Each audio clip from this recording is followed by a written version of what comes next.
দিয়েছে।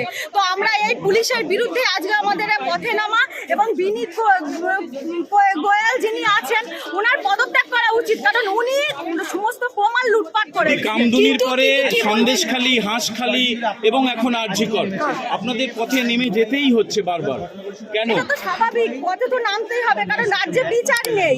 যে কোনো জায়গায় ঘটনা ঘটলেই আমাদের মাননীয় সবসময় বলে এটা ছোট ঘটনা, এটা সাজানো ঘটনা। সেখানে গিয়ে চাকরি টাকার অফার দিয়ে তাদেরকে কিনে নেওয়ার মনোবাসনা তার মনে জেগে ওঠে যে মানুষের মেয়েদের রেপ করলে, খুন করলে 10 লাখ টাকা দিলে ব্যাস সব কিছু শেষ। এইভাবে মেয়েদের ইজ্জতকে নিলামে তুলে দিয়েছে। তার জন্য আমরা চাইবো যে জাস্টিস মিলুক। কোনো মেয়েদের ইজ্জতকে টাকার বিনিময়ে বিক্রি করা যায় না।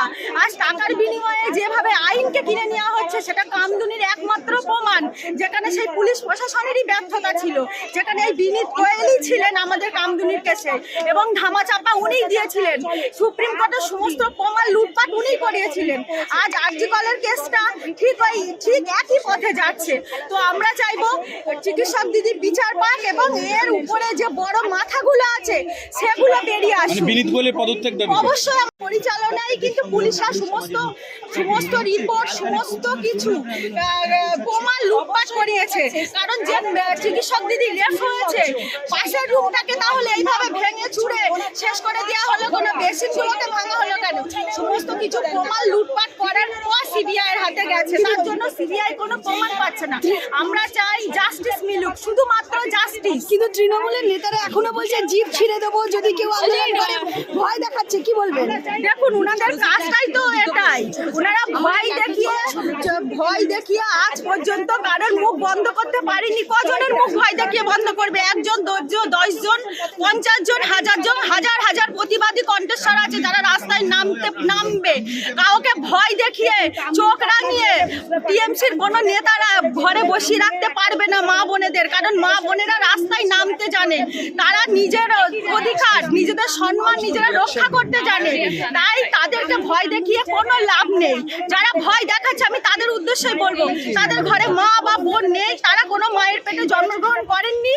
দিদি কি বলবেন, এই লড়াই কি চলবে? দেখুন এই লড়াই তো চলবে মানে চলছে লড়াই, কারণ মানুষের এখন কথাই বলে দেওয়ালে পিঠ থেকে গেলে মানুষ কিন্তু ঘুরে দাঁড়ায়। তো আজ দেওয়ালে মানুষের পিঠ থেকে গেছে, তার জন্যই মানুষ আজ ঘুরে দাঁড়াচ্ছে। কারণ আমাদের রাজ্যের বুকে দিনের পর দিন রেপের ঘটনা কিন্তু ঘটতেই চলেছে, সেটা পার্ক স্ট্রিট থেকে শুরু করে গেলে গাইঘাটা, কামদুনি একটা পর্যন্ত বিচার হয়নি। মমতা ব্যানার্জি কামদুনি গিয়ে বলেছিলেন 15 দিনে চার্জশিট আর 30 দিনে সাজা ঘোষণা হবে। সেখানে হাইকোর্ট থেকে ফাঁসি আসামিরা বেকসুর খালাস হয়ে গেছিল, সেখানেও পুলিশ প্রশাসনের ব্যর্থ ছিল।